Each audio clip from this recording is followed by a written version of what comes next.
Well, hello and welcome to episode number 451 of the Plain Talking UK podcast. I am Carlos, and in this week's packed show, the Boeing 767 is back on the menu, Ryanair is forced to dig deeper into its wallet, and a pilot attempts a remake of the film Snakes on a Plane.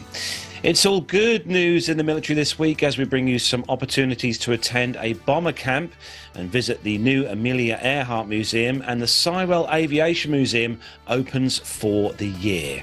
Also this week we have, it's competition time, your chance to win one of the fantastic aviation books that Nev has got over across in his studio at home. More on that later on the show, so make sure you stay tuned, and we've set quite an interesting question to win this book this week. So, and joining us live across the village here in rural Suffolk, across the valley. Well, we are in a valley, really, aren't we, Matt? Technically. Well, it is called the Waveney Valley. Yeah. Yes, it's the Waveney Valley. Hello. Now, listen, Carlos, I have a complaint to make. Where's the green screen? Where's the green screen? What's going on here? Yeah, the main studio here at Casa del, my house, is under renovation. So I am in what we class as the spare room today. So there's no green screen. Excuse me, not spare room at all. That's my room, I'll have you know. This is where Matt sleeps when he stays here. Other people are not allowed to stay in that room. How very dare. No. So I'm here, and yes, it's coming together nicely. With sort of paints on the walls. Let me guess. Are you painting it green so that you can use it as a green screen? Well, it's funny you should say that, actually, Matt. It's funny you should say that. Yeah. I actually chose Royal Air Force Blue. Did you? Right. Okay. Yes. So that's currently going on the walls as we speak. Right. That's. I'm not sure the relevance of that and green. By the way, I'm just saying. Yeah. Well, the whole very different. The whole reason. The whole reason, apart from the fact that the studio did need a lick of paint, the whole reason behind doing all this is that I can finally mount the Stage 1 RB211 blade that I got earlier this year. He's going to mount the blade on the wall, is what he's going to do, apparently. On the wall, yes. I think, honestly, John, I think you wouldn't think he's the ripe age of 20 odd ish. Yeah. 20 plus VAT. 20 plus VAT. Yeah. So yes, welcome, Matt. Thanks for pressing all the right buttons this week, as always. Which I'm sure. It's all right. You get to go next week. I know. It's all my go next week. And you might notice that Armando is not with us this week. Armando, unfortunately, he's flying a really horrible jet. I mean, he sent us a video earlier on today in our little host group that we watched, and it's safe to say that if you were going to travel anywhere across, anywhere really across the world, you'd like to travel in the jet that Armando is currently flying, which is the Hawker XP. I must say, we were very lucky that Armando sent us a video of it earlier, didn't he? And I have to say, it looked horrible. It was awful. I can't imagine having to put up with that horrendous level of comfort. Speaking of being used to high levels of comfort, by the way, I was actually going to say every seat in that plane, Matt, was a seat 1A. Seat 1A, was it? Yes, absolutely. And talking of seat 1A, welcome on, as always, our fantastic member of the team as well. It's Neville Bound. Yes, here we are again, but no seat 1A this week. In fact, no flying this week. What? I have been using the train, and I have to say that my local train company normally does a fantastic job, and you can set your watch by the train service, but this week has been an absolute disaster for them again, and it was standing room only. So there's no 1A or no 1 anything. So it was appalling, but also appalling behaviour from some of the passengers as well, and this needs to stop. Especially when I'm on the train. So Yeah, I think people need to have a word with themselves with regard to behaviour and manners. Can you give us some examples, Nev? Well, people pushing past me that are, half my how age. dare Well, in they. some cases, probably 10 years older than me as well. So they need to have a word. Stern word, yeah. Yeah, so not very happy this week. Sadly, as well, I was due to meet up with our first officer, Sam, on Thursday, but sadly he had a radar malfunction on his aircraft, and apart from picking up a sort of 3 or 4 hour delay to begin with, then they cancelled the flight altogether. So we weren't able to meet up this time. But next time he's over, I'm sure we'll find a way of doing that. So look forward to seeing you again, Sam. And sorry we couldn't make it this time round. Oh, that's a shame. Nick. Carlos, by the way, the picture that I've got behind me, are you able to identify what it is? It's an aircraft. Very good. Well done. Thank you. It's a Lockheed 12 Electra Junior, if anyone is interested. Very kindly sent to me by Mr. Where'd you Warner. get that from? Mr. Warner, absolutely. Is the Oracle. Is it a military aircraft in this case, or has it? Oh, so he does occasionally take photographs of civvy stuff then. Very occasionally. It is lovely though, isn't it? It is, yeah, absolutely. A beautiful day as always. Lovely photograph. Anyway, there you go. That's what's behind me if anybody's interested. Very good. I like that. Well, it is the beginning of the month. God blimey, we are into April now. It's the 7th of April today. Where did January, February and March go? And it's that time of the month where we say a special thank you to some awesome people who help us push the show to where it goes every week. So, Nev, who are we thanking this week? Yes, here we are again with a fantastic list of people. Thank you very much for your Patreon contributions to Sam Dawson, Alex Robinson, Dirk S, Sasha Beer, Stephen Ivey, Nick Codling, Lewis Kachares, Alan White, Stephen Howland, Tanya Wymond, Nicholas Hewitt, Masha Gertz, Ruben Wells, Neil Lanwarn, Graham Haley, Jonathan Warner, Jordan Rose, Andrew Wilson, Captain Jeff, Adam Spink, Liz Piper, Jeff Ward, Jenny Parkinson, Evan Shue, Stuart Backer, Ray Williams and Stephanie Plummer. And for those who donated by PayPal, it was Richard Adams, Lee Davis, Craig Urasoko, Mazuz Karim and Tony Stubbings. Thank you very much to all of you for such a fantastic contribution, which helps us keep the show on the road, as you know. Literally. Certainly does. And you will be making sure that we put some great content out later this year. We heard this week we have been given our press passes for the Cosford Air show in June, where me, Matt and Nev are heading off to. So we're going to be there in full effect, aren't we, with the cameras and all the rest of the stuff, microphones. And hopefully, fingers crossed, we should, all being well, have a special guest from the RAF Cosford Air show on the show next week. So make sure that you tune in next week for that. So we're going to say a special thanks to everyone who's joined us in the chat room this evening. Going to see who was at the top of the list here. Here we go. Hobby Time. Hello to you. Dropped in there first in the list this week. Hello to Hobby Time. Neville Bounds is in there. Well done, Nev. Good to see you in there. Lee Davies, hello to you. I think he was in and he's not feeling too sharp, so he had to disappear. But get better soon, Lee. Have another beer. UH Blackhawk. I know. It's the what's it? The passion of what do they call the Potion of Kings. There we go. You're right there, Carlos. I know. I haven't had a beer yet either. I know it's terrible. UH Blackhawk, hello to you. Plane Safety Podcast. Pip was in the back of a taxi earlier. Don't know where he is now. Captain Al is also in there. Brilliant to see Captain Al in there. Really good to see you in there, Al. We must have him on again. We haven't had him on for very, very long. We need to put that right. Yes, Al, if you're listening, get in touch. Arnie, hello to Arnie. He's got no Starlink no more. He's got high-speed fibre internet. Ooh, very exciting. Richard Adams, hello to you. He's got beer in hand. Cat Ridiculous Wits, hello to you. Tanya, hello to Tanya, is in there as well. Dave W, good to see you in there as well. Cat, where are we? I should have missed anyone out. Here, Microman, there we go. It's all going very well this evening. Microman, It's a bit like your reading of the news yesterday on the show. Very good, yes. Anyway, okay. Rush over that. Nick Codling, our new member of the team. Nick Codling's in there as well this week. He's been very busy this week, putting some bits and pieces together for the show. So thanks to you, Nick. Our main man, Micah, wielding the blue spanner of doom, keeping all the bots out. Jenny in Rome.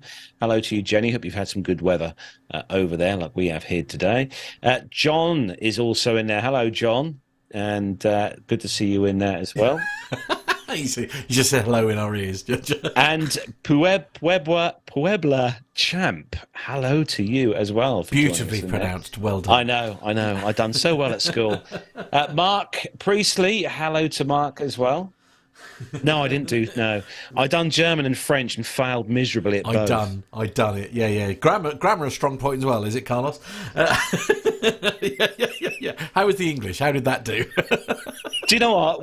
One day we're gonna have John on the show with a huge mask, so obviously we can't see him, and we're gonna disguise his voice. Are we? And then we're gonna get him to read the stories that he puts in for us with the pronunciations. You're aware of the fact. I could say that you're aware that he's the only one that reads the show notes, right? And is also much more multilingual than you or I will ever be. So the chances of him actually getting them correct are probably great higher than you or I. But anyway, right. There we go. If we could just, as the French say, bonjour now and move on. Thanks to everyone who's joined us for that. Wow.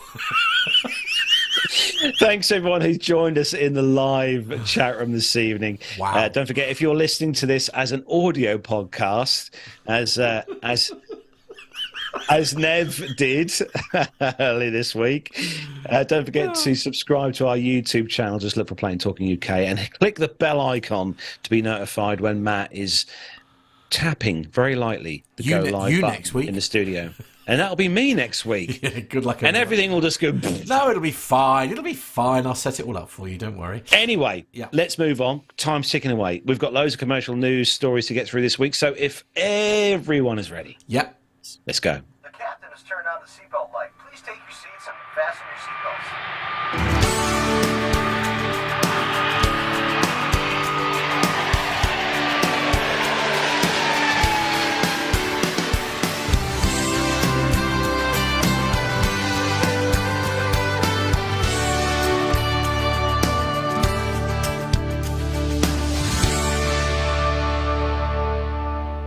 And the first story for this week is on Flight Global, and Boeing's delivering one of their best airframes, I think, ever, apart from the 757, of course.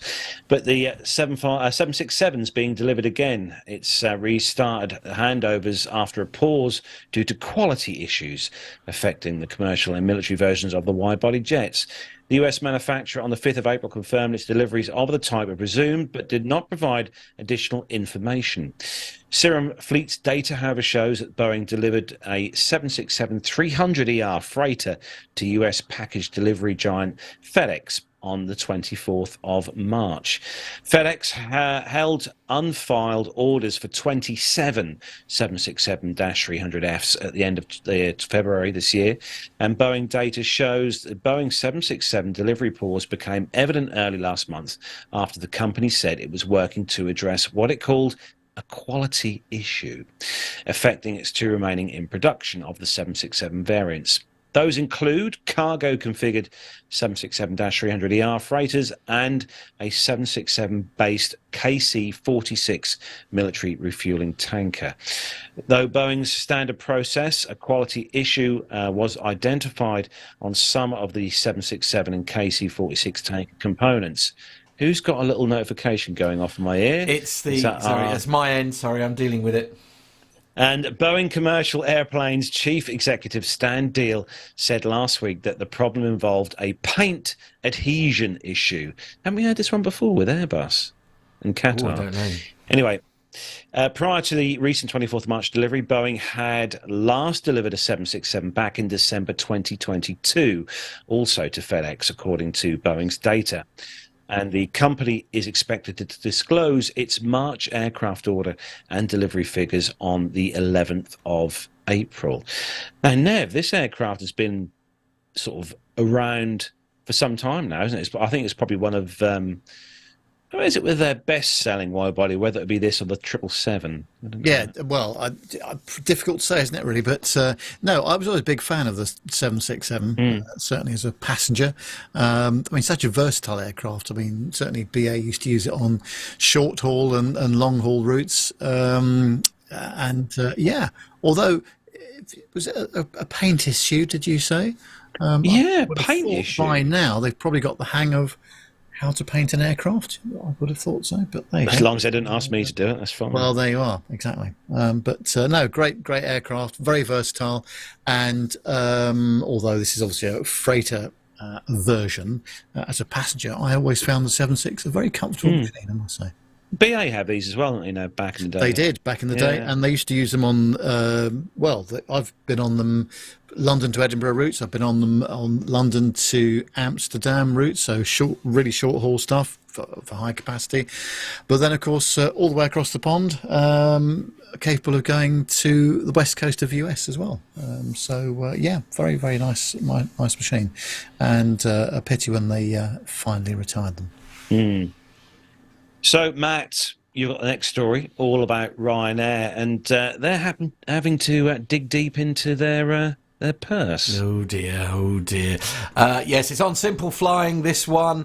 It's Ryanair accepts it needs to pay more for the Boeing 737 MAX. Irish low-cost carrier Ryanair has restarted talks with Boeing for a new aircraft order after pulling the plug on decisions approximately 2 years ago due to the inflated aircraft prices and regular delays in aircraft deliveries.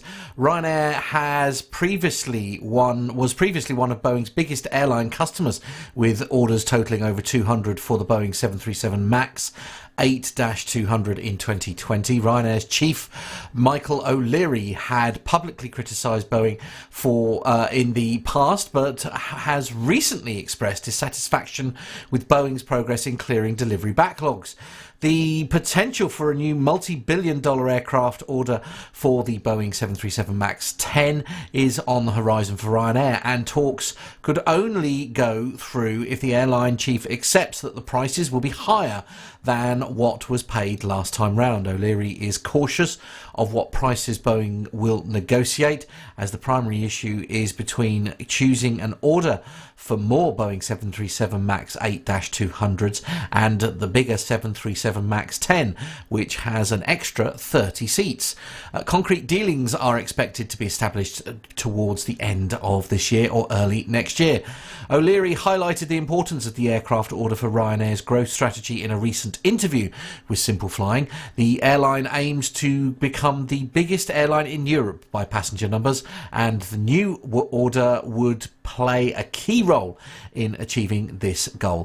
Ryanair is considering a mix of new orders and leases, with a preference for leasing due to its flexibility and current market uncertainty. The restart of talks with Boeing is a promising development for the aviation industry and could have significant implications for Ryanair's future growth plans. So yeah, looking at the actually the MAX 10 is obviously the largest one. They're hoping to get this certified by the end of this year and delivered next year, according to Boeing's website. But actually, the MAX 10 in a single class layout can hold up to 232 passengers, which is actually not far off the 7.5, is it, Nev? That's right. Yes. Thereabouts, yeah. God, that's a lot, isn't it? That's quite, yeah. And you see, the one thing that makes me super nervous about this, I mean, we've all been on Ryanair flights, probably except Nev, to be fair, although one is on the cards. That's going to happen, yes. Can't wait for that. I think one of the things that makes me a little bit nervous about this is their seat pitch, because I'm quite a big guy, and with the current configuration, it is very difficult for me to get my knees behind the seat, and it's not even so much like my physical size; it's more actually just my height. If you see what I mean. So wait till I get them seats in there, then. I know. That's what I'm so nervous about. There's going to be a bit of a challenge. It really is. You're not even going to be able to fit a warm panini between your knee and the seat in front. No, and I can't think of any better way of keeping them warm, frankly. Oh, that's true. Very true. Anyway, moving on from John's warm horrified. paninis. Yeah. Nev, you've got the next story. Oh, I'm thinking about food now. Oh, dear. Nev, you've got the next story, and it's pretty bad, dire news. This is appalling. This is story. disgusting. I'm just going to start off this story by saying, could I just say, folks, aviation heritage. You can't rewind the tape. Once it's gone, it's gone. So you've got to hang on to it. And this is a classic example coming up. It's on cornwalllive.com. And this is all about the Cornwall Aviation Heritage Centre, CHAC. It's the only aerospace museum in the area.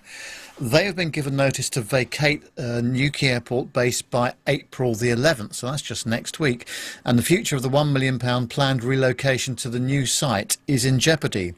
The museum's directors claim that the council has left plans for the new centre in tatters by not allowing them to continue trading until the end of the year, whilst Cornwall Council argues that the museum has had ample time since October 2021 to finalise plans to leave its current base. The council extended the centre's lease by a further 12 months in 2022 to the end of March 2023 to assist the centre. Cornwall Airport Newquay has a new tenant for the site, preventing public access and CHAC's ongoing operation. The RAF has dismantled and removed 2 Tornado jets, long part of the museum's display, as volunteers prepared to work over the Easter holiday weekend to move everything off of the site. Museum founder and co-director Richard Spencer Breeze says without a place to store many of its thousands of exhibits, items of historic importance will be lost forever. An online petition to save the aviation centre has attracted more than 42,000 signatures, stating that the CHAC, the only aerospace museum in Cornwall, Devon and Dorset, will have to close forever.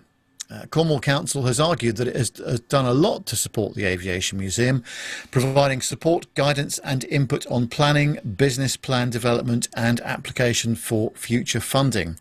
The Council and Cornwall Airport Newquay have agreed to store several aircraft for free, leaving the museum to remove their smaller items. Cornwall Airport Newquay is currently subsidised by the Cornish taxpayer, and Cornwall Council is committed to developing the airport in a way that minimises this subsidy and continues to bring high-value aerospace businesses to the region. Just on their Facebook page, Cornwall Aviation Heritage Centre says that they have received a devastating blow to its exciting plans to relocate to a new site. Cornwall Council insists that the museum must vacate its current premises immediately, even though the new site will not be ready for at least 12 to 18 months. This means that the museum's plans to relocate are in tatters. And immediately does mean immediately, because on the 4th of April, just this week, the council formally advised CHAC it must clear the entire site and move thousands of valuable and vulnerable heritage exhibits by Tuesday the 11th, which is this coming Tuesday. Otherwise, the council's agents will make arrangements for them to be disposed of. Wow. I can't even believe I'm reading that.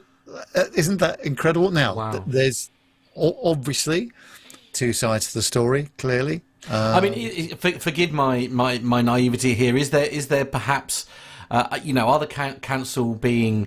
I guess the question is, are they being unreasonable or not? I mean, is it that they have genuinely given them enough time to move, and I guess they just thought it wasn't going to happen?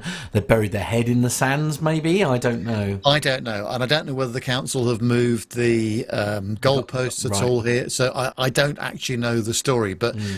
Just reading the thing online and the amount of people that are so cross about this. So I hope there's some kind of sensible pill that's being taken somewhere, because we can't have a situation, regardless of the circumstances, where we've got the council saying if they've not moved out, we'll arrange to dispose of the exhibits. That's not a good way. That is a step too far in anybody's language, I would have said. Mr. Warner is saying in the chat room that, it really wound him up, this story. Mark Priestley saying they don't care about our history. Surely it's also about an education for the younger generations. which is a good point, well made. Richard Adams is saying, pity the local elections there aren't until after the closure. Wonder if that is why they are rushing it. All smells very corrupt, Richard Adams is saying. I mean, obviously we can't comment on that. Everybody's entitled to their opinions. I just personally find it very sad that a compromise, it feels like a compromise could so easily be reached here, and I'm sure there would be resources available to sort of help them with the move if that were necessary, if you see what I mean. I do feel they're being a bit sort of like strong-headed unnecessarily, perhaps. Well, we don't know, do we? But these museums, as you know, Carlos, I mean, they are run heavily by volunteers and people that aren't on the payroll. So, you know, they're putting in their own time and their own effort to save these things. We're not talking about cans of baked beans here that just can be relocated somewhere else. Exactly. And we are talking aviation heritage, and, you know, we've got to preserve it at any cost, I would say, even if there's some kind of compromise that could be found here. But I'm really hoping that on next week's show we can report something more positive, because what I'm seeing here at the moment is a very sort of fast-moving situation with some unreasonableness, to put it very mildly. Indeed.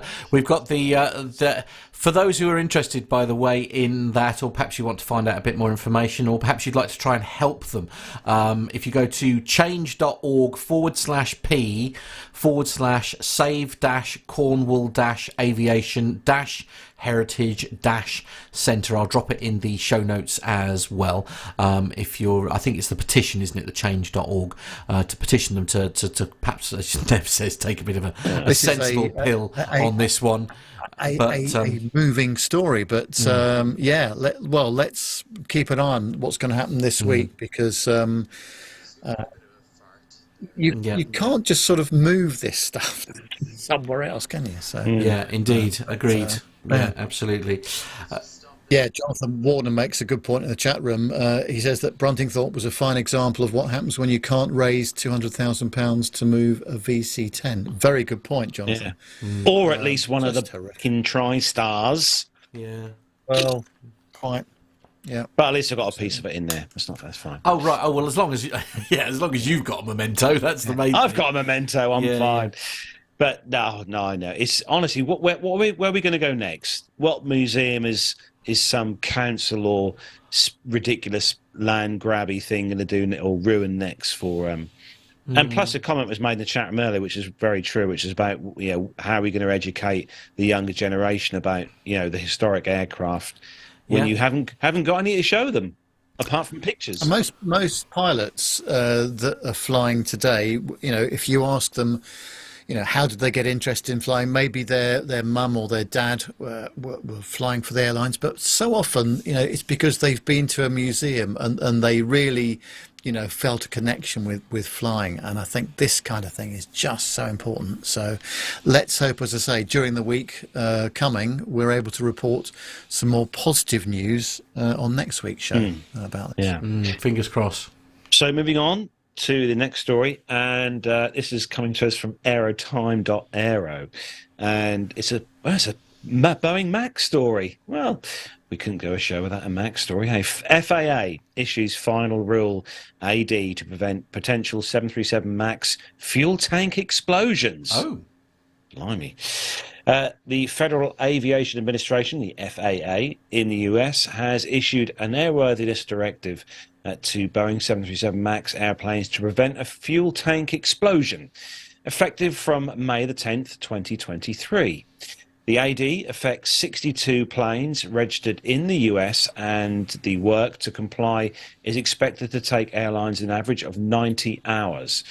The FAA system, thereby preventing the fuel tank explosion, which could cause a plane crash for reported or exported 737 MAXs. The AD applies to all aircraft of the type with an original airworthiness certificate or export certificate of airworthiness issued on or before April the 1st, 2021.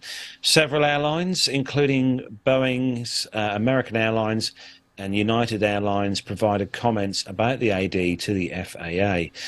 American Airlines requested that provision to be added to reuse the sensors without buying new ones.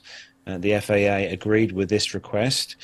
SIA Engineering Company asked the FAA to clarify which 737 MAX aircraft the directive applied to, and the regulator agreed to the request, adding that the AD does not apply to any aircraft of the type that has not been specified by the FAA. United Airlines asked the agency to include the cost and part availability for the NGS oxygen sensor. However, the FAA denied that request, citing the fact the AD requires operators to revise their existing maintenance or inspection program. The Boeing 737 MAX model was grounded worldwide, as we all know, back in 2018 and 2019 after the crashes that killed 346 people. Boeing made significant changes to the software after these crashes, and the FAA lifted the ban back in November 2020, which allowed airlines to resume flying the model. However, the FAA's airworthiness directive even further affects the operation of the 737 MAX. So this says that the airlines are kind of worried that it's going to cost them money to put these things right. Yeah, but see, I mean, this is like the MDAs in the medical world. It's like it doesn't really matter how much it's going to cost. If there's a problem, and it needs to be solved. It's a bit like a product recall. I mean, I was when I used to work for a company called Mediquip, and we used to get MDAs about things like pipelines and stuff. And one of the big ones was that if the pipeline was more than 5 years old, you were legally obliged, if it was flexible pipe, to replace it, basically. And that wasn't open to negotiation. It just had to be done. And you know, they're sort of saying about the operational costs of airlines and stuff, as you know, it's almost irrelevant. It costs what it costs. It's got to be made safe, hasn't it? Yeah, you kind of think that they would have got at least 2 or 3 year warranty with this. I mean, Kia give a 7-year warranty with their cars. Yeah. Main man Micah is saying that most passengers and crew prefer not to have the fuel tank explode on them on an aircraft if they are flying. I mean, that's a fair point. What do you know? We're going to have an airline CEO on the show just to ask, when you buy a new aircraft from Boeing or Airbus or whoever, and something does go diddly screw after 10 minutes. You obviously, it's a new aircraft. You should have at least some form of warranty on the aircraft for the part, so you don't have to pay to get it replaced or have something changed. I don't know. Yeah. Perhaps it's different for aircraft than it is for cars. I don't know. Indeed. Now, Nev, you have got the next story, and it's over at an airport you're very well used to travelling from. Well, yes, and I've not been there this week, so I could have reported firsthand, couldn't I? But this is on theguardian.com. It says that Heathrow operating as normal as 10-day strike by security staff begins. A stoppage by 1,400 members of Unite Union, mainly affecting Terminal 5. That's due to last until Easter Sunday, so a few days' time yet. Heathrow Airport says it was operating as normal as the first of 10 days of strikes by those security staff got underway at the start of the Easter holiday period. Passengers have been warned of potential disruption as these members of the Unite Union take industrial action over pay. However, Heathrow's Chief Executive John Holland-Kay said passengers who were due to travel on Friday would get away. The action primarily affects Terminal 5, which is used exclusively by British Airways. When the strike was called, BA cancelled more than 300 flights for the 10-day period until Easter Sunday to help manage the impact. The airline said that the cancellations were for short-haul flights on high-frequency routes and that passengers who were most affected would fly within 24 hours of their original booking. Speaking in Terminal 5 to Sky News on Friday morning, John Holland-Kay said, "You'll see it's operating as normal. We have a lot of colleagues who have come to help us out today, both security officers and managers, who are helping out in their purple shirts, like me." Why is that relevant? I don't know. But we also have some other agency third-party workers who have come in to help us, who are very experienced in this kind of security environment, and they're keeping the airport running smoothly. So Heathrow is operating as normal. If you're travelling over the Easter period, don't worry, you'll have a good journey. A spokesperson said security lanes were flowing freely and that contingency plans were working well. A total of about 1,000 extra staff have been drafted in, and Unite members in the airport's campus security, also check freight, were also on strike. Last talks to avert the strike broke down on Thursday without Heathrow improving its pay offer. The company has offered a 10% rise after years of pay freezes. Unite's General Secretary Sharon Graham said that Heathrow could afford more. In recent years, it's approved an astronomical rise in salary for its chief executive and paid out dividends to shareholders worth billions. Yet somehow, Heathrow executives seem to think it's acceptable to offer what amounts to a real terms pay cut to its security guards and ground staff who are already on poverty pay, she says. During the Easter getaway last year, there were long queues at Heathrow, and elsewhere as airports struggled to recruit staff to cope with the demand for international travel after most COVID restrictions were lifted. It seems that we don't have an Easter in this country where we haven't got the headlines of Easter travel, getaway, chaos. But there's been no chaos at Heathrow, despite the warnings. So that's interesting. Yeah, Richard Adams is saying normal equals with strikes the last few years, it seems, as you say. I mean, it's been a bit of a challenging time for people travelling by ferry as well. I noticed there's been massive delays in Calais and things like that. It's yeah. Trains, the planes, the People ferries. travel over Easter. How surprising. Has that ever happened before? It's, yeah. What is the solution, though, Nev? Come on, you're good at these sort of things. Get a taxi. I've, as always, I offer, the solution for this sort of situation.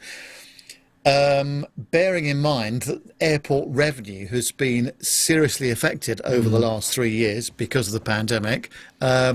Clearly, they're trying to get back into some sort of sense of order. And certainly looking at some of the British Airways fares that have been going around, certainly, probably last year, actually, not so much this year, there were some extremely expensive flights just for short haul stuff. So, I mean, again, the airlines need the revenue, the airport needs the revenue from the airlines.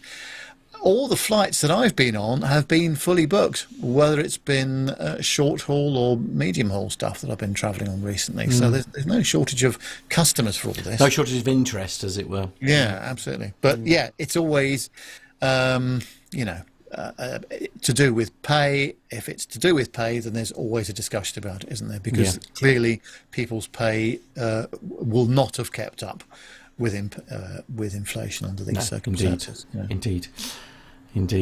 No, Nev, we're making you work for your salary this week.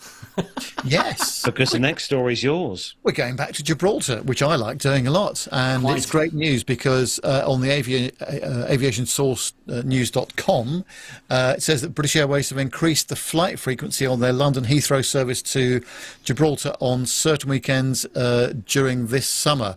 It's the first time ever that Gibraltar will have had 3 flights to Heathrow on the same day.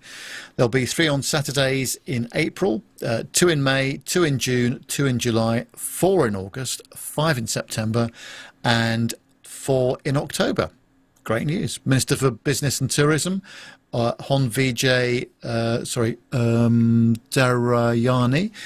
says this is welcome news for overnight tourism and hotels and Gibraltar PLC on the whole. The airline industry is extremely challenging and competitive, and I've been asking British Airways to increase flights as they've been busy on most days. So I'm glad to see that these extra flights are available and they're going to materialise. This is the first time ever that we've had to have 3 flights to Heathrow on the same day, and I hope we can continue to convince the operators to increase capacity to Gibraltar in the future. Bit of a history lesson about Gibraltar Airport, actually. The history of air travel between the UK and Gibraltar dates back to the early days of aviation in the 1920s. Gibraltar's strategic location at the entrance to the Mediterranean route made it an important hub for air travel and communication with the British Empire. In the post-war era, Air travel between the UK and Gibraltar continued to grow, and in 1949, BEA introduced a new route linking London via Lisbon, and this route proved popular with both business and leisure travellers. And BEA operated regular flights until the airline was merged with British Airways in 1974. In the 60s and 70s, air travel to Gibraltar faced a number of challenges due to the political situation in the region. Spain, of course, which claimed sovereignty over Gibraltar, imposed restrictions on air travel to the territory, leading to disruption and delays for travellers. Well, despite these challenges, air travel between the UK and Gibraltar continued to grow in the 1980s and 1990s, and in 1987, Gibraltar Airport opened a new terminal building which improved the airport's capacity and passenger experience. I thought it was later than that, 87. I thought that was a bit later than that. Anyway, today several airlines, including BA, EasyJet and Wizz Air, operate regular flights from the UK, connecting the territory to destinations across Europe and beyond. And of course, they've now got their new tunnel open, so you don't necessarily have to go across the runway anymore. Although I did notice during the week that some tunnel failure or barrier problem caused them to close it briefly, so the cars had to go back across the runway. They used to do, but a bit of teething trouble there, a bit of, you know. Now, I just had a little look, Nev. I thought I'd see what it would cost us to go out to Gibraltar just for an extended weekend, kind of Saturday to a Monday kind of affair in April. And return flights, I'm sorry, Nev, but this is in economy. But return flights come in at 200 quid. Yeah, BA. that's about right, yeah. Yeah, that's with just hand luggage, though. That is just hand luggage. Yes. But if you want to, if you take a hand luggage bag out, just a sort of weekend clothes over, yeah, a couple £100 for flights to Gibraltar with BA, which I think is very reasonable.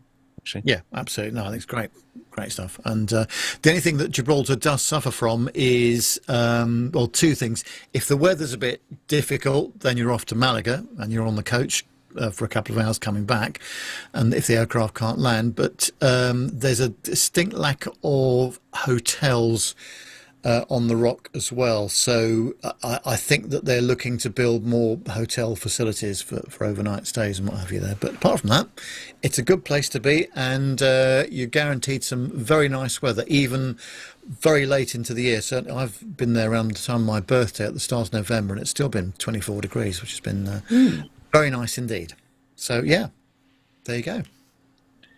So, moving on to the next story, and Simple Flying is this next one. It's American Airlines flight attendants endorse Protection from Abusive Passengers Act, something I think this should have been done years ago. The American Airlines Association of Professional Flight Attendants, or APFA, has announced its support for the Bipartisan Protection from Abusive Passengers Act recently introduced into Congress. The legislation would establish a national no-fly list for individuals convicted or fined of assaulting or intimidating aircraft crew or security personnel, extending to the TSA's airport pre-check and global entry programs. The bill faced objections from civil liberties advocates who compared it to the pre-existing FBI no-fly list. However, with over 2,300 air rage incidents recorded back in 2022 alone, the bill's aims to ensure the safety of airline employees and passengers in flight. AFPA joins other unions like the Transport Workers Union of America, or TWU, and Association of Flight Attendants, CWA, in publicly backing the policy. AFPA's endorsement follows several high-profile air rage incidents over the past few years, including a recent attack on a cabin crew member by a passenger on an American Airlines flight from Miami to London Heathrow. The assault was just one of over 823 severe events referred for individual investigation. The proposed no-fly list would hold individuals accountable and protect airline crew and passengers across the industry.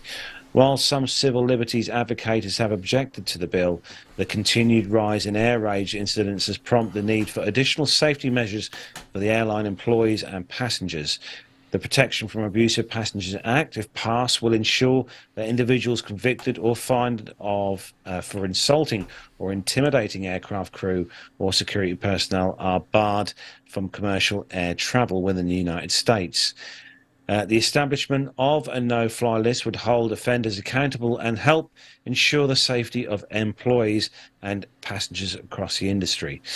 The assault came just days after sentencing of another rowdy American Airlines passenger who was given a 2-year probationary following an altercation with a passenger and 4 flight crew members on board a domestic flight from Dallas-Fort Worth to LA back in February 2021. Enriquez's attacker was handed a similar punishment and given just 2 years of community service and a fine. The passenger was not placed on a no-fly list or barred from future travel. Well, it's about time, I will say. Well, yes, but the problem is, as Mark Priestley points out in the chat room, one word: jail and very heavy fines. There's just not enough. Jail. Well, there's not enough. What's the word I'm looking for? Facility in the system for dealing with these situations. It's unbelievable, isn't it? The number of air rage incidents. 2,300 took place in 2022, and I think that we've got to have a situation here where the punishment is appropriate to the crime, and it's way short of that, isn't it? And it has been for a long time. Yeah, we need that airlock, Nev, at the rear of the aircraft, Yeah, I think. Absolutely. The word I was looking for was deterrent. Very good. Yes. I'm not very good with the English language. Sorry. Mayman Micah is saying, by the way, I believe that it is a necessity. It's a necessary thing, and there should be no exceptions to it. If a passenger causes the commotion on an aircraft, no excuses, as you say, Nev. There, absolutely not. And also, the problem is as well, they fine a lot of these people massive amounts of money, but I bet you they never pay it. I bet there are not many that pay the entire fine back because people can't pay the fines. So they obviously, I think some of them do get let off, which I think you should be made to pay it out of your wages. Neil Lamward is saying, hypothetical here. What about someone who takes an Ambien, has a bad reaction and acts out because of that? No mercy whatsoever? No, I think, again, people have to look at these situations on an individual case. And when it comes to the inquiry and the interview and all the rest of it, then clearly there are going to be exceptions to those situations. Totally get that, Neil. Not a problem with that at all. But in general terms, if you look at the amount of disturbance that has gone on aircraft, a large proportion of it has been due to alcohol, and a large proportion of it has been due to poor passenger attitude. Indeed. So, moving on to the last commercial story for this week, and special one. We've got more. Oh, we've got more, apparently, according to John. I need to refresh these notes on my one note. What's he added in here? Oh, dear.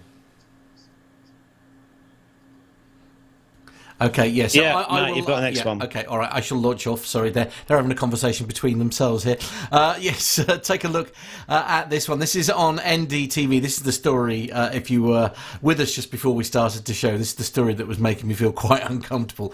NDTV.com is the website that this is from. And the headline: Cobra rears its head, pilot holds his nerve and makes a safe emergency landing. This is literally making my skin crawl just like reading this. South African pilot Rudolf Erasmus has been lauded by flight experts for a safe emergency landing after a highly venomous Cape Cobra reared its head in the cockpit mid-flight. Erasmus, who has been flying for the past 5 years, maintained his nerve as the Cobra slid back under his seat as soon as he saw it. He was flying a small aircraft with 4 passengers on Monday morning from Worcester to Nelspruit. Emmaus explained his dilemma to the website Time Live. When we did the pre-flight procedure on Monday morning, the people at Worcester Airfield told us that there'd been a Cape Cobra lying underneath the wing on Sunday afternoon.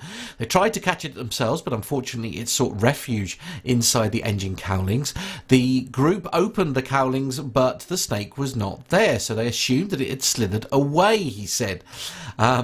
I usually travel with a water bottle that I lodge between my legs and my hip towards the side wall of the aircraft. When I felt this cold sensation where my love handles are, I thought my bottle was dripping. As I turned to my left and looked down, I saw the cobra poking its head back underneath my seat, Erasmus said. He said that for a moment he was stunned silent. I had a moment of stunned silence, not sure if I should tell the passengers because I didn't want to cause a panic, but obviously they needed to know at some point what was going on, he said. I just said, listen, there's a problem.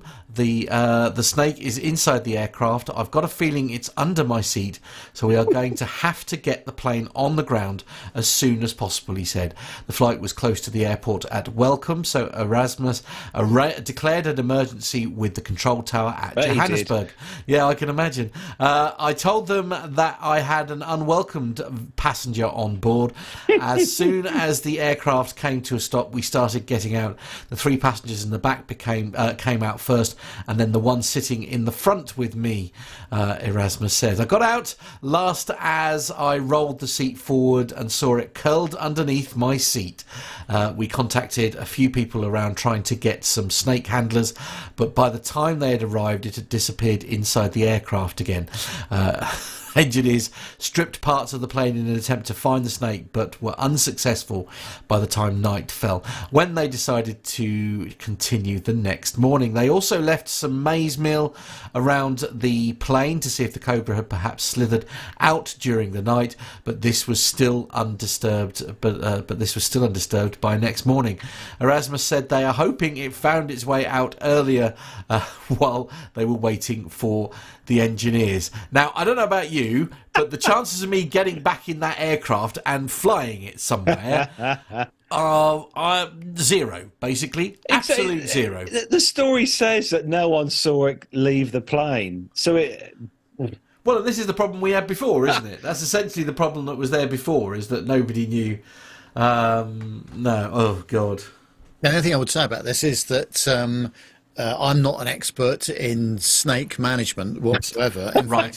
When you mentioned cobra, I was thinking about a nice beer at my local Indian. Right. Okay. But and again, I'm not criticising the captain because I wouldn't know what to have done in the same circumstances.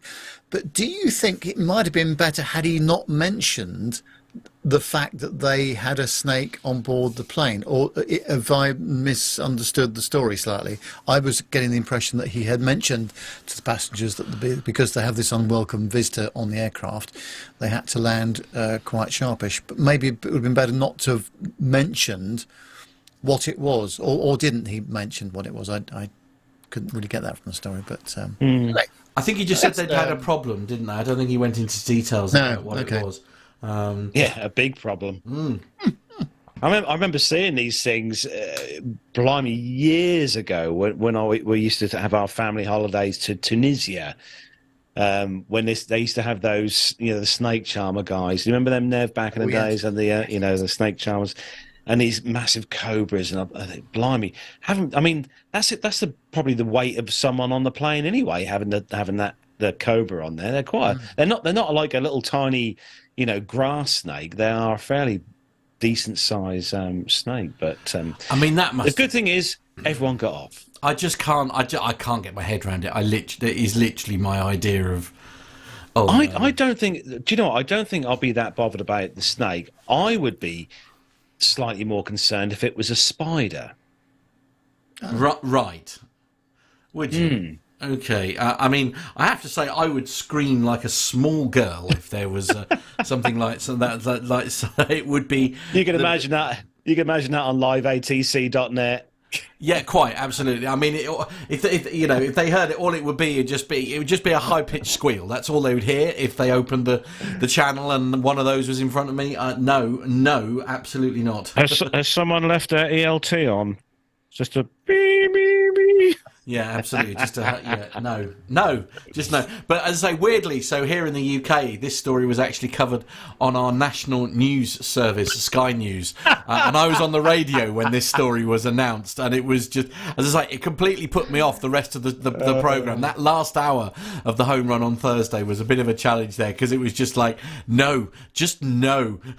No. Matt, you've got to read Nick Codling's comment in the chat room. Okay, right. Hopefully John will pop it up for me.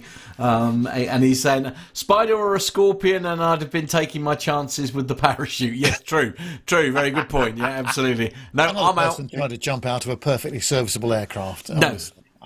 Yeah. Would you? What about? I mean, Nev, because you're sort of cool in a crisis. I mean, what would your reaction to this be?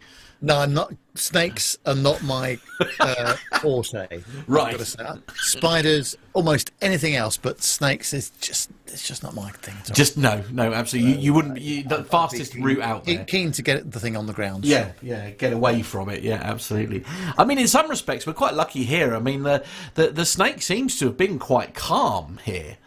As well. Oh yeah, he was sitting there under the seat with a cigar, you know. Well, yeah, absolutely. Yeah, it's not quite. Seat 1A by any chance? That's sitting under Nev's seat, I think.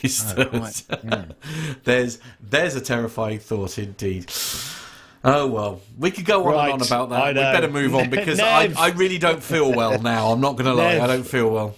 Nev, put your snakes away and do this next story. Yes. Now, this is an interesting one, I think. It's from thepointsguide.com. I have to say, I do recommend his website. It's very interesting, some of the stuff he comes up with. And it says that Google Flights pilots new program that provides refunds if the airfare price drops after you book. Well, there's an odd science in nabbing the perfect fare. Do you wait to see if the price will drop? Do you book on a Tuesday instead of a Friday? Or do you book whatever flight you want and hope you don't see a lower fare once it's too late? Google Flights is trying to simplify that nerve-wracking process of finding the lowest fare with its new price guarantee program. Starting on April the 3rd, so just April 3rd just gone, Google says it would pilot a program to monitor fares even after customers book their flights. If it happens to find a lower price, customers can receive a refund for the difference. Only flights departing from the US are eligible for the program. When an eligible flight is displayed, a colourful price guarantee badge will pop up. This means that Google Flights is willing to put its money where its mouth is by guaranteeing that the fare won't decrease or your money back. The program is still in its early testing stages, not surprisingly, so it's not easy to find a route on Google Flights with a price guarantee, to say the least.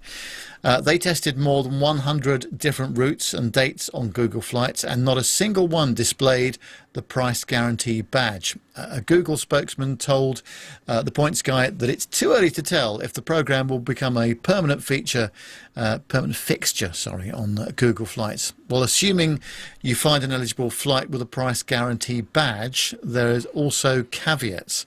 You must book directly on Google Flights, not click through to the airline site, and you won't be eligible for a refund if the fare difference is $5 or less. You can only receive up to $500 in refunds in one calendar year, and if you cancel a trip, you won't be eligible for a refund either. After you book your flights, Google will track prices to see if there are any changes. If the fare for your itinerary drops, Google will send you an email alerting you of the price change. Can anyone see any difficulty with this system at all? No, not at all. Oh, dear. First thing I have to tell you, prices do not go down. Ever. No. Or hardly ever.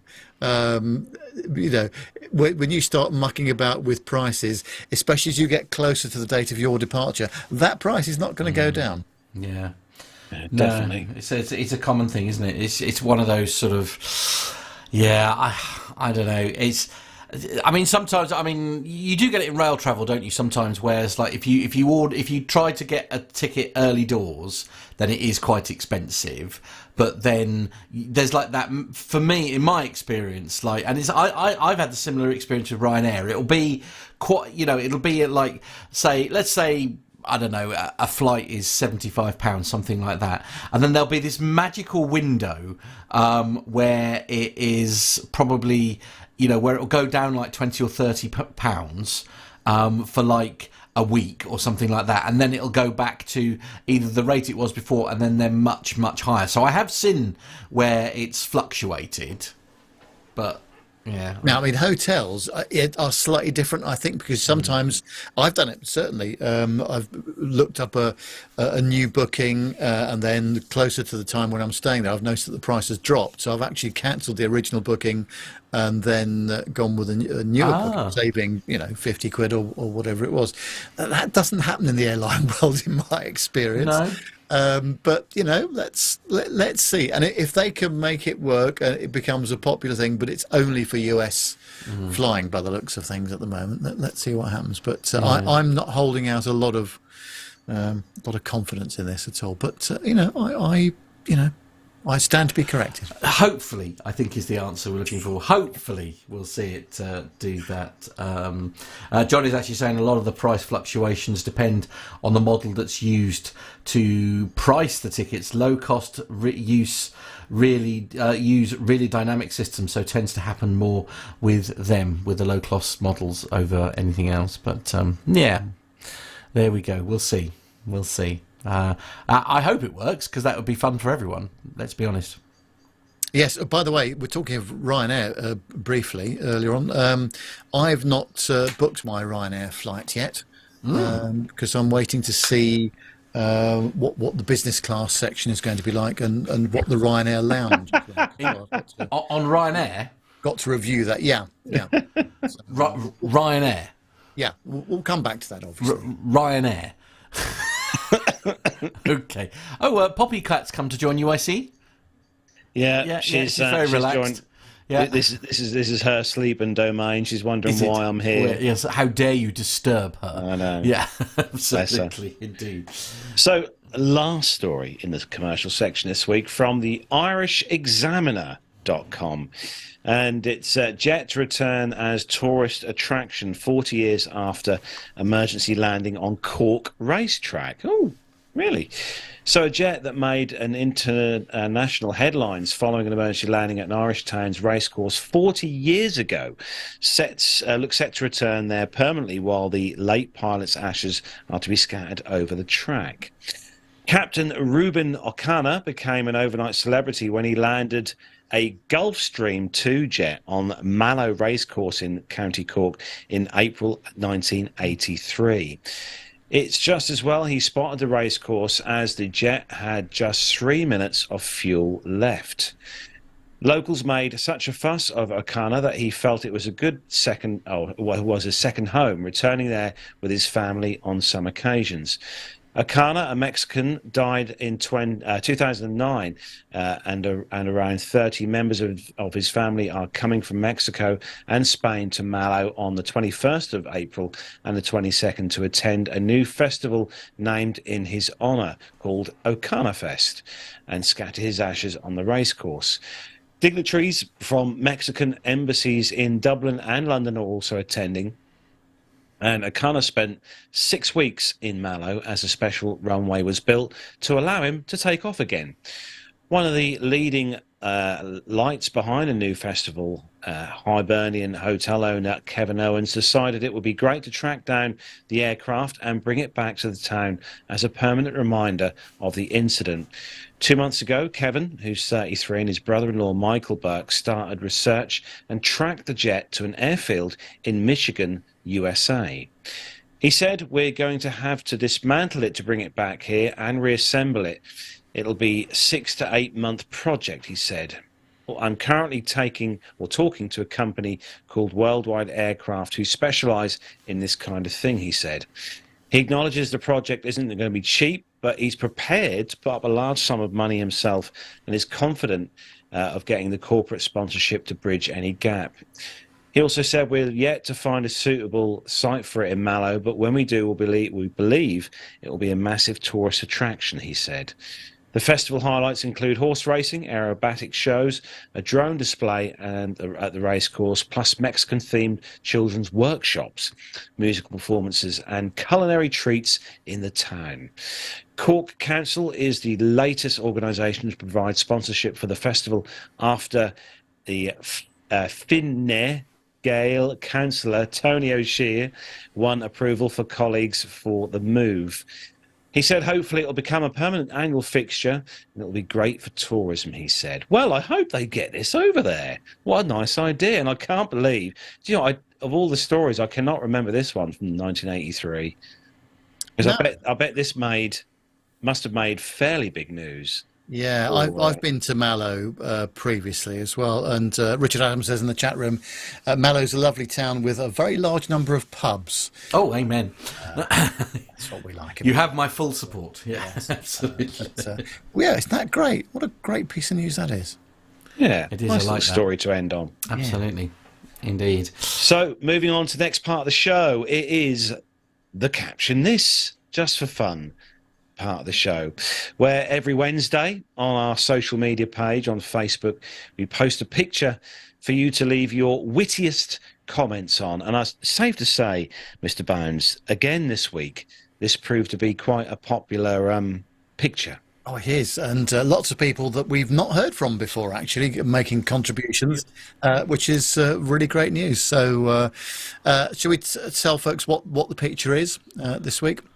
Yes. It's an airman, I would say, trying to operate a very large paper plane. And I hope he's going to have to get up some speed in order to get to a rotation speed with it, I would say. But so, yeah, there's been no shortage of contributions from our listeners and viewers with suggestions of what the caption might be this week. So Nicholas kicks things off with Carlos's I love it when they just bring me into the fold. Carlos's latest attempt to boost the hours in his logbook had his Flying Club members a little bemused. Indeed. Jonathan says, after retiring the Hawks earlier than anticipated and no replacement on the horizon, the Red Arrows have had to get creative.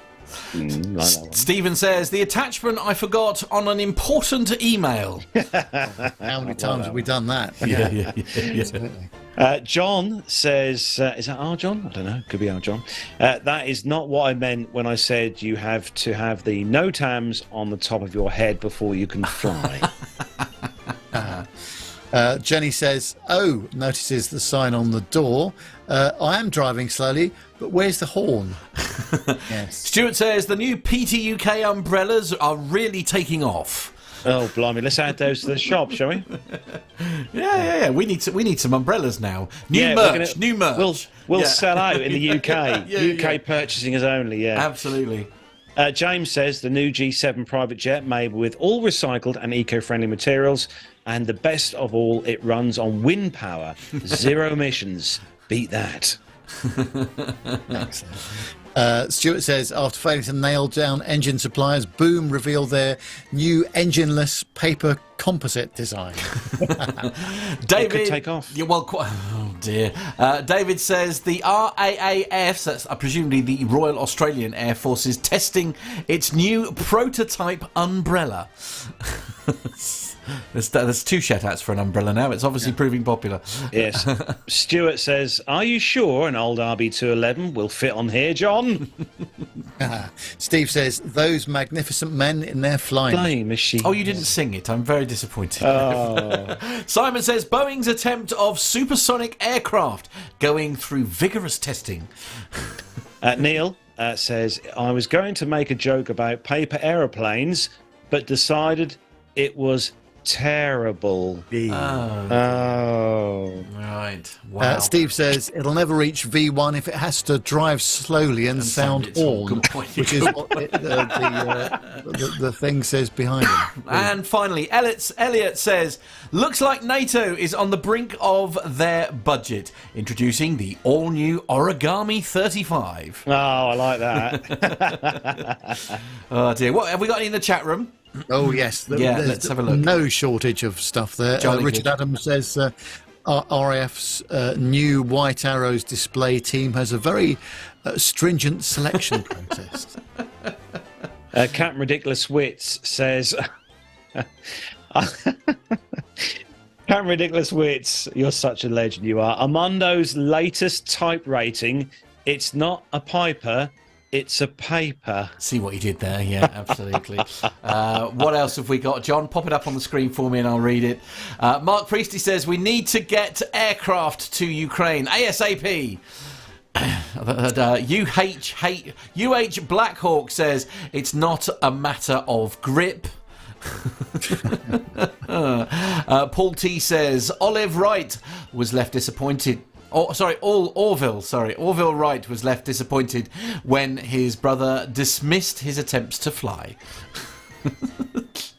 And Blackhawk also says Ryanair Seat 1A. Oh, lovely. You look forward to that, Nev. You'll really enjoy that. Yeah, absolutely. Mark Priestley says cutbacks to the extreme in fuel saving. Safe to say that was a good one. That was a popular one this week. So indeed. Thanks to everyone who contributed to the comments on there this week. And don't forget to keep your eyes on our social media Facebook page next Wednesday when we'll pop another picture up on there for you to all leave your witty comments on.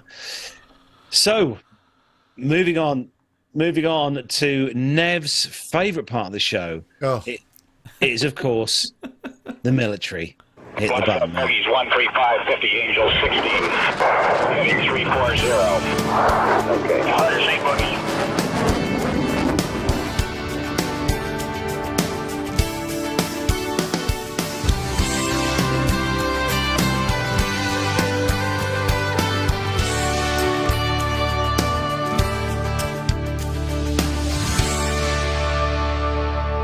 And the first story in the military news this week, thanks to Armando, comes from thedrive.com. And new carrier-based drones will be able to be controlled by the Air Force. Well, I hope so. I mean, you don't want them controlled by anyone else, do you? In a future fight, control of advanced drones belonging to the US and Navy and US Air Force could be passed back and forth between assets from either service as the situation demands. Uncrewed platforms are set to make up the majority of the Navy's future carrier air wings, with up to 60% of aircraft on each flat top eventually being pilotless. Navy Rear Admiral Andrew Bucket Louisiel provided details on the service advanced aviation plans, including new drones and sixth-generation crewed stealth combat jets, and cooperation with the Air Force on these efforts during a panel discussion this week at the Navy League's annual Sea Airspace Conference and Exhibition. These efforts are part of the service's broader Next Generation Air Dominance Program, or NGAD, that you learn about here, he said. Lozel is currently the director of the Air Warfare Division and also referred to as N98 with the Office of the National Naval Operations. The MQ-25 Stingray is an uncrewed tanker aircraft with a secondary intelligence, surveillance and reconnaissance capability that the Navy has been developing for years. The Air Force is still very much refining its CAA fleet structure plans, which could grow to include an even larger total of CAAs, with different types geared towards different mission sets. It's also still figuring out how it intends to deploy them and employ them, and the Navy appears to be doing much of the same in increasing close coordination with the Air Force. The Navy has previously said that the MQ-25 would be deployed first on the Nimitz, the class carriers of the USS, the Dwight D. Eisenhower and the USS George H.W. Bush, and the latter ship has been actively used for testing that drone. It was announced last year the plans had changed and that the USS Theodore, Roosevelt, and another Nimitz-class ship would be the first to host a Stingray. The expectation is the future CCAs would also be able to be controlled by various aircraft in the course of operations. The Navy has specifically said in the past that one of the core missions for its future sixth-generation crew combat jets, also referred to as FAXX, will be acting as quarterback for the drones. The Navy and the Air Force being able to readily exchange control of future drones will be key to ensuring operational flexibility. During the panel discussion yesterday, or this week, Rear Admiral Loisel outlined a broader future naval vision where his capabilities could be particularly valuable. The Navy has been publicly talking about this goal for air carrier wings to become 60% uncrewed since at least 2021. Well, we're going to get to a stage where there'll be no more pilots. Everything will be flying around the sky, completely unmanned. And, yeah. Yes. What a sad world that'll be. Yes, I know. But, you know.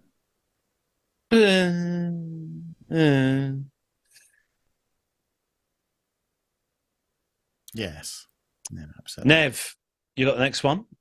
This is a good bit of news. It's on the warbirdsnews.com website, and tomorrow is the opening of the Sywell Aviation Museum.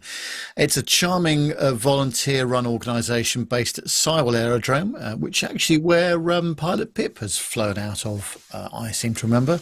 That's formerly RAF Sywell in Northamptonshire. In fact, one of my industry colleagues, Ian, used to do aerobatics with his Pitts Special out of RAF Sywell, if I recall correctly. They're going to be holding the grand opening tomorrow for the 2023 season.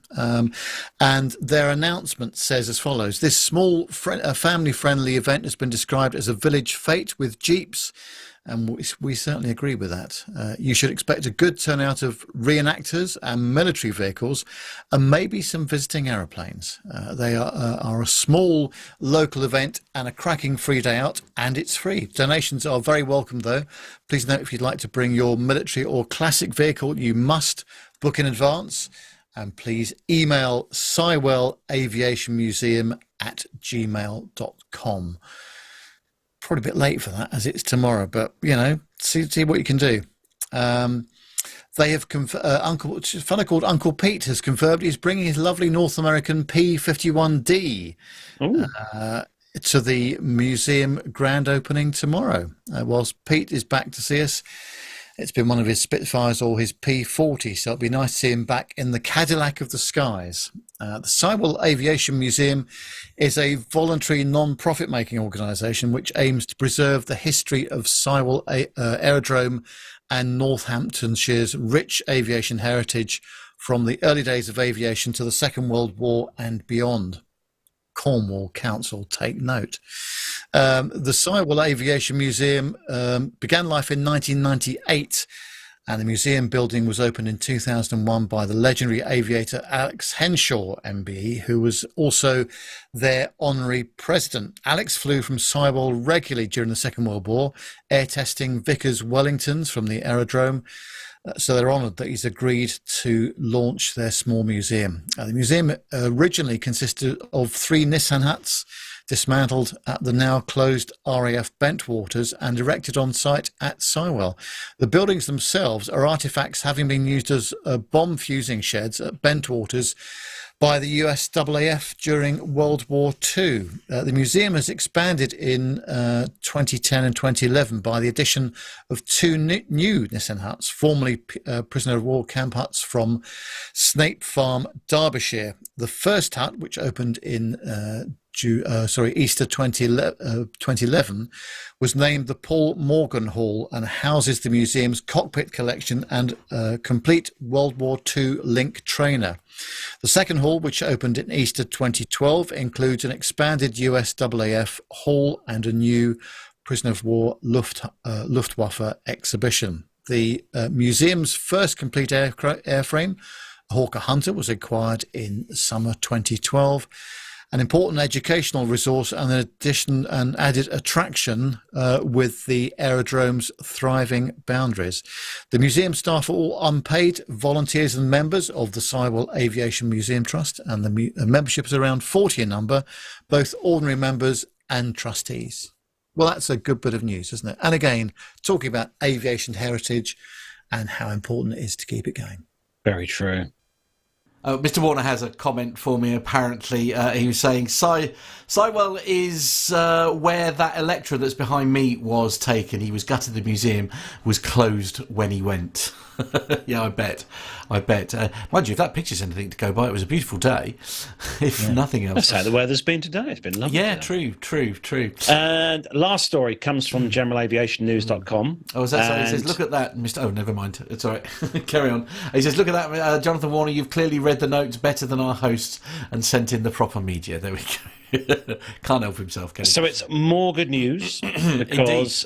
I mean, we've obviously never had the news earlier about that the museum having to up sticks. The new Earhart Museum is set to open on April the 14th. When's that? That's next week.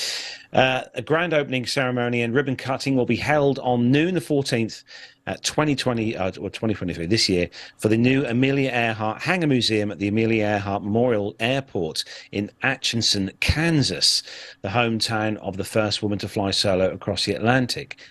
So for all of our US listeners, get yourselves over there, send your pictures in to us. Grand opening weekend festivities include a pancake breakfast on the April 15th, hosted by the Boy Scouts. Free family-friendly activities, including face painting, balloon artists. Oh, Grant McCarran will be there. And on April the 16th, an RC Fly Jam featuring flying radio-controlled aircraft. At the museum, the centrepiece of the new museum is Muriel, the world's last remaining Lockheed Electra 10E aircraft, named after Earhart's younger sister, Grace Muriel Earhart Morrissey. Muriel is identical to the plane Earhart flew on her final fateful flight around the world, according to museum officials. Surrounding Muriel are 14 interactive STEM and historic storytelling exhibit areas that take visitors on an educational journey through Earhart's life from her growing up in Atchison to the height of her worldwide fame. Among the many interactive museum experiences, visitors will have the opportunity to enter a full-scale replica of Muriel's cockpit to experience Amelia's perspective from her cosy cubbyhole and compare Amelia's instrument panel to the Garmin G1000 avionics suite. Also get a chance to hear the roar of Amelia Earhart's Lockheed Electra 10E aircraft's Pratt & Whitney R1340 Wasp engines, as well as see the modern Pratt & Whitney geared turbofan fan come to life. Challenge their riveting skills to discover the precision required to forge the nearly 85,000 metal rivets that hold Muriel together. Also, get a chance to flip through Amelia's digitized scrapbook to see stories of women who motivated her. They'll also get a chance to create an avatar to try on Amelia's career path as a nurse, mechanic, pilot, and fashion designer. Also, they'll get a chance to go above the clouds to explore how Amelia and her navigator Fred Noonan relied on radio waves and a sextant and quick calculations. They'll also get a chance to turn on Amelia's guiding lights to see how constellations helped Amelia navigate the night sky, and also trace 3D holograms through the history of flight and unmanned gliders to biplanes to jet engines and to space travel. Pilot a virtual reality recreation of Amelia's historic 1932 transatlantic flight to try navigating obstacles she overcame to make history, and you've got to get a ticket for that one especially. Also, lastly, explore theories and cast votes on what happened to Amelia and Fred Noonan back in July 1937 when their plane disappeared over the South Pacific. Pilots who are flying in to visit the museum can tie down planes free of charge, blimey, not like the UK then, on concrete or on the grass. To coordinate arrivals, you have to contact the FBO at the Amelia Earhart Memorial Airport. So there we go. So if you want a chance to go and visit that, if you're living over in the US, over at Atchison, Kansas, go and get yourselves over to that new museum set to open on April the 14th. And if you do go, send us some pictures in. You know where the email address, info on that at the end of the show. It'd be good to see that. Indeed. We've got somebody on the line, hopefully. He's joining us from the green screen is amazing, Armando. Hey guys, I am happy to join you. Carlos, I will give you a gold star for today for powering through and making sure that we got to the military. Yay! Yeah. I could say the complaint is actually you need to slap on the wrist actually because you missed out story 3 altogether, which I'm going to push through. Now it's got my name on it and everything, so I'll do that one if nobody minds. Story number 3 is Bomber Camp is back. World War II immersion event returns this May. It's 12 o'clock. High and Masters of the Air will come to life at Bomber Camp 2023. Hosted by the Stockton Field Aviation Museum in Stockton, California on the 4th of May and 5th. Bomber Camp offers an immersive World War II living history experience, enabling participating cadets to step back in time to train for a bombing mission and then fly it for real. Cadets will experience the sights, sounds and smells which few others have known and gain a greater appreciation for the men and women of the greatest generation. This year's Bomber Camp offers an affordable one-day program. Cadets will attend classes in the morning, have a GI lunch in the mess tent, fly a bombing mission in the afternoon, and then relax in the officers' club after the mission debrief. Bomber Camp begins with cadet instruction and orientation, followed by classes in aerial gunnery, bombardier training, navigation, bombardier training, navigation and World War II radio operations. Gunnery class introduces cadets to various weapon systems which US Army Air Forces aircrew would have used, especially the famous Browning .5 caliber machine gun. The class also includes instruction in how to operate a variety of US bomber turrets, including the famous Sperry Ball turret and Martin 250CE top turrets used in the B-17s and the B-24s, among other types, and flexible machine guns, and how to aim them by leading the target and compensating for range. Cadets will then employ what they have learned during a mission on board the Erickson aircraft. Collections Boeing B-17 Flying Fortress, Ye Old Pub, where they can drop dummy bombs using the Norden bomb site. Bomber Camp is the only place where you can experience this kind of World War II living history in such an immersive environment. Opportunities for additional flight training and rides in the AT-6 Texan and the P-51 Mustang will also be available. If you want more information about the Bomber Camp for 2023 and how you can register for this extraordinary experience, then go to their website. That's probably the best shot. It is www.bombercamp, all as one word, BOMBERCAMP.org, www.bombercamp.org. And that was the action line for this week. It was indeed, yeah. Mr. Warner is saying he wants to go already, and I'm not at all surprised. This would be right up his street, wouldn't it? I was just thinking that we should hold a competition with Jonathan Warner as the only entry, and just see if he wins our golden ticket to go attend Bomber Camp. How cool is that, though, to be able to participate for a week? And I mean, think of how many thousands of airmen from both of our countries had to do that kind of training in such a short time frame as they were like thrown into combat. Yeah, it's pretty cool. So how is the Alabama fan cave, Armando? Well, I think you guys talked about it earlier, but it is this is pretty nice. This is a Hawker 850.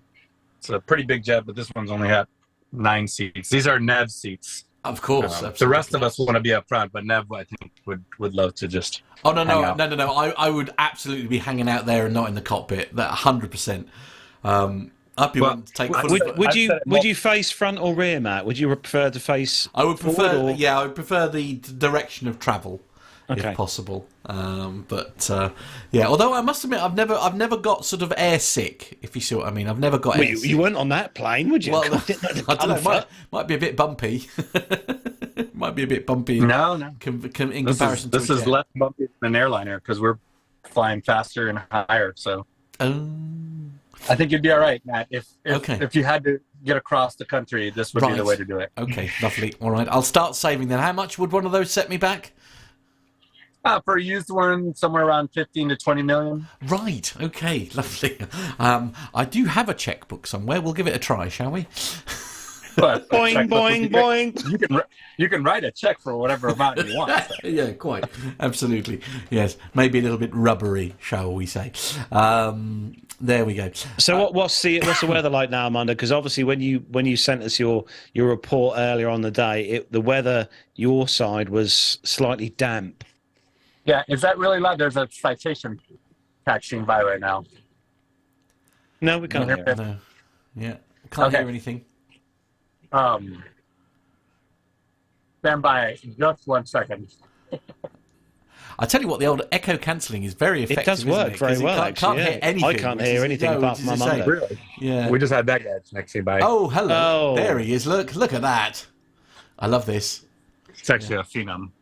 We're not breaking any rules doing that, by the way, are we? Oh no. This is just like hanging out at the airport. Okay. Our very own we did- Big Jet TV, just like sort of Armando Jet TV. That's what it is. Yeah, absolutely. As you guys saw, on our chat, I was fighting some weather this morning. It's pretty poopy weather in the southeast United States, but we managed to get out all right. Flew down to Naples and then doing our second trip of the day up here in Birmingham, Alabama, and we're just kind of waiting. Well, the hardest part was choosing the barbecue. So we went to a nice barbecue joint, and then just have to stay awake. Oh, bless you. How'd the other half live, eh? Oh, barbecue. I'd love a barbecue right now. I'm starving. Well, perhaps not on board yet. Captain Jeff keeps a list of barbecue joints around the country. He always goes to barbecue places. So I did send him a link to Saw's Barbecue in Birmingham, Alabama, and said, hey, add this one to your list. It's actually pretty good. Yeah, I like it. Indeed. Well, there we go. Yes, nice, very nice of you to drop in, Armando, and especially to give our listeners a quick look at what the awful luxury that you have to put up with I know. on a daily basis. I mean, we say this though. It seems really glamorous, doesn't it? It does seem what Armando does, and also that's because it is. Well, yeah, but it's not though, is it? Really though, because it's quite antisocial hours. Yeah, Mark Priestley saying, Armando, we feel your pain. Yeah, it's not all it's cracked up to be. Sometimes I know, but yeah. There's pros and cons to everything. I think if you had an airline pilot, there's pros and cons. A corporate pilot has pros and cons. I will say I'm pretty glad I don't have to eat airport food. I can always pick my restaurants, and generally you can see what's most important here is just food. What is the food situation while you fly? The pointy end of the airplanes, they're all the same. Right. Okay. Yeah. It's what happens in between that's like sort of exactly. Indeed. It's the quality of life that makes a difference. True that. Oh dear, I can't wait till October. I really can't. I can't wait till next month. Well, yes, quite. Yeah, absolutely. So we have got a competition. Yes, we said we were going to run a competition on the show, and we are going to run a competition now quite regularly, probably for the next however many weeks that Nev's got books to give away. So as we all know, Nev has got quite a large amount of aviation-related books that we have been very kindly sent from the publisher. All aviation books, all from great authors, all about great subjects. Now, Nev, what book are we going to be giving away this time? Yeah, this one's called Tornado Boys, written by Ian Hall and very kindly given to us by Grub Street Publishing. Might be just worth me reading, as we've got a little bit of time, the synopsis on the back of the book, actually. It says, since the 1970s, when it was first used as a Cold War nuclear deterrent, The Tornado played a vital role in the RAF until its retirement from service in April 2019, serving in both Gulf Wars and more recently as a key player in Middle East operations.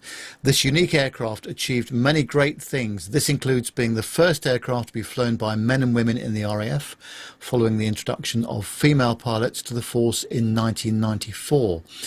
In Tornado Boys, there are stories of scud hunting in Iraq and red flag exercises in the US, along with the tale of a stunning competition victory over the US Air Force Strategic Air Command in their own backyard. The short-lived anti-shipping role is not neglected, and there are also tales from those who flew Tornadoes on exchange, loan and contract services within the foreign air forces. Finally, the book highlights the essential part played by the ground crew in the Tornado story, with chapters by frontline engineers and an Army ground liaison officer. Ian Hall joined the RAF at 18 and during 7 fighter bomber tours flew 5 different operational types. He served in Bahrain, Germany, Belgium, Norway and Canada. And Ian had the pleasure of commanding a Tornado squadron in the early 1990s before retiring as a group captain. He then flew for 12 years with the airlines, and he's also the author of Jaguar Boys and Fast Jets and Other Beasts. So it's going to be a great read. I've had a bit of a flick through it myself. Absolutely fascinating stories, as these always are. And we've got another 7 or 8 books to give away as well. So it's going to be a competition-heavy next few months. I think it will be. But this is a great one. It's Ian Hall and Tornado Boys. So, to be in with a chance of winning this book, we want you to send your answers in to us via email. We've got a very special question that we've chosen for you to answer for the competition. So if you could, Nev, read out the question for the competition.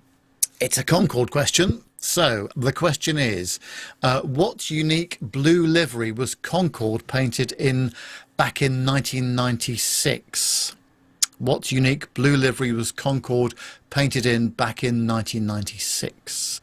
Your answers, please, to be sent in via email, and it's podcast@planetalkinguk.com. Do not put it in the chat room because you will not be included in the competition. So podcast@planetalkinguk.com with your answers, please. And we'll draw those out next week. And just quickly again, Nev, that question. The question is, what unique blue livery was Concorde painted in back in 1996? Interesting. Yep. Look forward to hearing your answers in via email, the chance to win that. And we'll be drawing that on next week's show. So get your answers in to our email address on that. And as I said, we were pulling a name out of a hat. Well, actually, Nev will, because I'll be too busy trying to work out what buttons to press and all that kind of stuff in the studio. Because Matt won't be here with us next week. He's off doing some exciting things for the radio station, aren't you, Matt? Not for the radio station. I've been asked to host an event for Cancer Research UK. So even more important. I'm very excited to be asked to be involved. I'm very humbled. Yeah. Sorry, I've just been handed a glass of white wine. It'd be awful to not to drink some. Indeed. You'd like this one, Nev? Is it a Pinot Grigio? And it's very well chilled as well. Very well chilled. Sorry to upset all my Liverpool friends with that appalling Scouse accent. Yeah, and Poppy's stealing this show. Yes, she is, Armando. Yes, she's very definitely much so. stealing the show tonight. So yeah, look forward to your answers for the competition. As we said, we'll draw it next week, and we'll be running a competition to win many more books in the coming weeks. So make sure you stay tuned to the show. So we're going to start to wrap things up. But I thought, as we're sitting here with time on our hands, what's going on? Who will we start with this week? Let's start with Armando. What are you up to next week? Obviously, flying in and around the US. Yeah, so this weekend I'll be hanging out in Naples, Florida. Hold on, let me get a pencil paper ready. Just put the flight times down. Carry on. There's some stalking references. Well, you should get on the radio. Actually, Sunday I'll be on the radio because I'll be flying right seat on Sunday. But no, Naples this weekend, and then for us here in the U.S., it's all the schools are on spring break, so they're kind of staggered all over the place. But next week, the family and I rented a caravan or a camper, and we're going to go up into the mountains of Tennessee for a week. So I won't be on the show next week, but it's not because I'm flying. It's because we will be on vacation up in the mountains with 0 cell phone service or internet on purpose. Nice. Nice. Oh. What about you guys? Nev, what are you up to next week? Please tell me you're flying somewhere in Europe. No, sadly not. I'm going down to the south coast to Brighton, where my company has its new office. I've been working out there from time to time over the last few weeks. All very interesting and very nice. We've got one of our big sort of quarterly get-togethers that we do. So no flying this week, just driving around the M25 and the M23. What a joy that's going to be. Although, actually, it shouldn't be too bad because with the school holidays, there'll be far less traffic on the road, hopefully. True. Not that worries you in the old banana. No, it's not. I don't worry about it too much. But yeah, so that's the plan for next week, and then flying again. I think 27th of April up to Edinburgh. That's my next flight again. Yes, Because they miss you. I love absolutely. it. Yeah. Quickly, for you, Armando, there's a question in the chat room from Hobby Time asking how the Piper is. Well, thankfully it is done. The annual's done. All the inspections, the aileron brackets were replaced. The fabric work is done. It is hard to find a good mechanic that will work on fabric. The paint got delivered today, so just a little bit more arts and crafts left to do on it. But airworthiness wise, it is complete, and hopefully after spring break, I'll get a chance to fly down to the South Carolina where it's sitting right now, a little grass strip, and bring it back. So hopefully we'll bring you some good content from what in our family we call Bear. Because Bear is just, it's a little cub. Well, it's a big cub. It's a super cub. So are you sticking with the same paint color, the original paint color? Oh yeah. It was just a couple 6 or 8 inch patches that needed to be painted. So that is the quintessential Piper Super Cruiser paint job, and it's very distinct, so I wouldn't mess with it. But I did find out it's Bahama Blue is what it's called when ordering the paint. But yes, Carlos, it'll be ready for us to go do some lunch trips pretty much every day. Oh dear. Sorry, I'm not excited at all. Anyway, Matt, what are you up to? Just work. Next just week. work, Just work. work. Yeah, nothing exciting other than the Friday and Saturday. So that event's running over 2 days over at or the Monday. I'm not working Monday, so I'm in the office on Tuesday. So I've got to go into Norwich on Tuesday, and then Wednesday and Thursday, I'm here. Friday, I've got to go and work over in Disc because I'm going to be doing that. But yeah, so it should be a lot of fun. And next week on Wednesday, guess where I'm going back to again, Nev? Your favourite haunt? Thirsk. No. No. Heathrow. Yeah, I've picked up a little job to go and take some bits over to Heathrow Airport, which is an awful experience that I'm going to say I'll have on Wednesday. Might have to. The only trouble is trying to find somewhere to plane spot where you can park a lorry is always challenging at Heathrow. It is very much so. But it makes an awesome platform for taking pictures from it if I could find somewhere to park it. But perhaps I should go in the pod parking, Nev. Go and, Well, yeah, that could. Yes, I think there's a bit of a height restriction there. All right, I could do what Maybe that field that Jerry from Big Jet TV. I was going to say, yes, just do what some other the horses park on there. Wow. So yes, I shall be there next week. So I'm quite looking forward to that on Wednesday. That'll be a nice little trip down to Heathrow. So I shall give you a little wave, Nev, as I go via the Buckinghamshire countryside area. Yes, lovely. Thank you.